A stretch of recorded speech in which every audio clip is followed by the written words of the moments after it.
Hey guys, let's get more news about Lakers, but first, don't forget to subscribe and leave your like. NBA analyst suggests blockbuster trade sending Paul George to the Lakers. The idea of Paul George donning a Los Angeles Lakers jersey has stirred up plenty of debate among NBA fans and analysts. Clutch Points writer Anthony Irwin recently floated a blockbuster trade scenario that would send George to the Lakers in exchange for a package centered around key rotational players and future draft picks.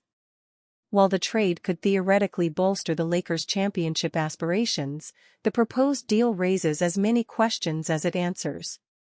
Lakers receive Paul George. The trade package Irwin outlined includes D'Angelo Russell, Rui Hachimura, Gabe Vincent, and either Jackson Hayes or Cam Reddish, along with 2 future first-round picks, 2029 and 2031, and possibly a few second-rounders or pick swaps. Some variations even suggest the inclusion of young players like Dalton Knecht or Austin Reeves, which would likely sweeten the pot for the Philadelphia 76ers. For the Sixers, who have struggled to a dismal 3-12 start this season, this trade represents an opportunity to pivot toward rebuilding. Joel Embiid, Tyrese Maxey, and Paul George have struggled to find synergy amid injuries and internal dysfunction. If the Sixers were to blow it up, moving George for younger assets and picks might make sense. From a basketball perspective, adding Paul George could address several of the Lakers' needs. George is a versatile wing player who excels in catch-and-shoot situations, ball handling, and defense. His skill set complements LeBron James and Anthony Davis, potentially giving the Lakers a formidable trio capable of competing with the best in the Western Conference. However, acquiring George comes with significant risks. The biggest concern is his injury history. Over the years, George has missed substantial time due to various ailments, including shoulder and leg injuries.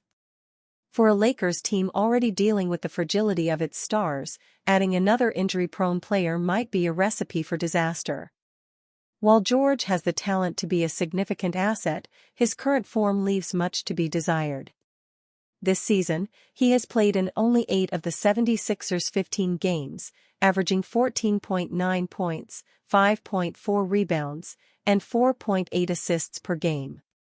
His shooting splits of 38.3% from the field and 27.8% from beyond the arc are well below his career averages. These numbers raise questions about whether George, now 34 years old, is still capable of playing at an elite level or if he is entering the twilight of his career. Furthermore, George's massive $49.2 million contract this season, and a potential extension, would limit the Lakers' financial flexibility. Trading away multiple players and future draft capital could leave the Lakers with a top-heavy roster and little room to maneuver in the coming years. Fans have also expressed skepticism about George's ability to deliver in high-stakes moments. His past postseason performances have been inconsistent, with some memorable struggles earning him the nickname Pandemic P. Many Lakers fans, weary of another Westbrook-like situation, are hesitant to bet their team's future on a player with a checkered track record. Unsurprisingly, Lakers fans have been divided on the trade proposal. A Twitter poll conducted by Irwin showed that 55.3% of fans opposed the trade, while 44.7% supported it. The reactions highlighted a mix of frustration, skepticism, and cautious optimism. What should the Lakers prioritize on the trade market? A wild week for the Lakers saw them extend their winning streak at the start of it before suffering 2 pretty demoralizing losses by the end of it. It's clear the Lakers could be something this season, but can they get their act together and make the right moves? And what are those moves to make? Let's dive into that and more in this week's mailbag episode. I agree that the Lakers have more needs than they can fill and will have to prioritize. To me, I think a 3-and-D wing would be at the bottom of that list because they have enough of them, if healthy, between Dalton Knecht, Jared Vanderbilt, in theory, and Rui Hachimura. Which leaves the other 2. I would say a backup center is the bigger need. While Jackson Hayes has been a positive relative to expectations this season, I do not trust him in a playoff series, and he cannot provide the things the Lakers lack, particularly on defense and as a rebounder. Having someone like a Jonas Valanciunas or Brook Lopez allows you the luxury of deploying Anthony Davis in other ways defensively outside of standing in the paint as a rim protector. I really think there is just an unnecessary amount of scrutiny on the Lakers about this.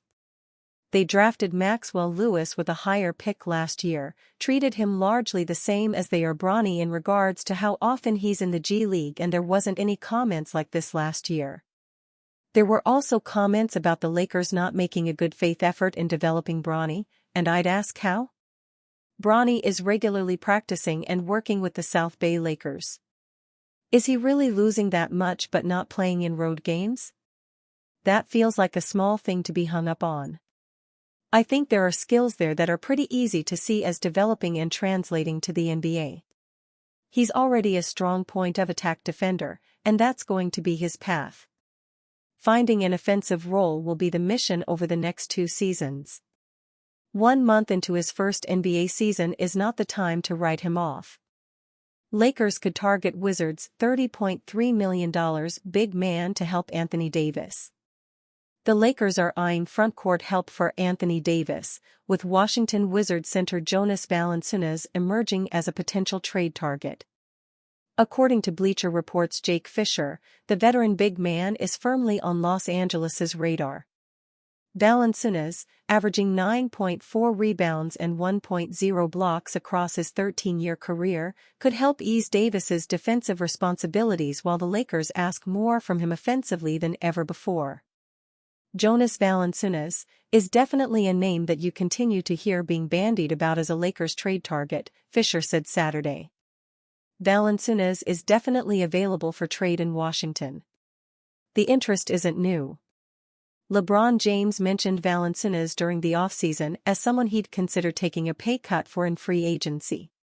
While that didn't materialize, Valanciunas' $30.3 million deal with Washington could facilitate a trade. When he signed that contract, that 3-year deal around the mid-level with Washington, most around the league looked at that as something that was going to be a very strong, tradable deal, Fisher noted. The timing makes sense. Under new head coach J.J. Redick, Davis is having a career year offensively, ranking second in the league with 31.3 points per game while maintaining his defensive presence, 11.2 rebounds, 1.9 blocks. His 31.7% usage rate leads the team and ranks 5th league-wide, approaching his career high of 32.6% set with the 2016-17 Pelicans. The Lakers' interest in Valanciunas speaks to a larger strategy under Redick's leadership. While Davis's offensive explosion has powered their strong start, sustaining that production through a grueling 82-game season requires thoughtful roster management. With the February trade deadline approaching and several teams likely to become sellers, the Lakers appear positioned to strengthen their frontcourt depth. Whether Valanciunas is the answer remains to be seen, but his experience, rebounding prowess, and reasonable contract make him an intriguing option as Los Angeles looks to build a championship-caliber supporting cast around James and Davis. And you, fan? What do you think of the situation of Jonas Valanciunas? Leave your opinion in the comments.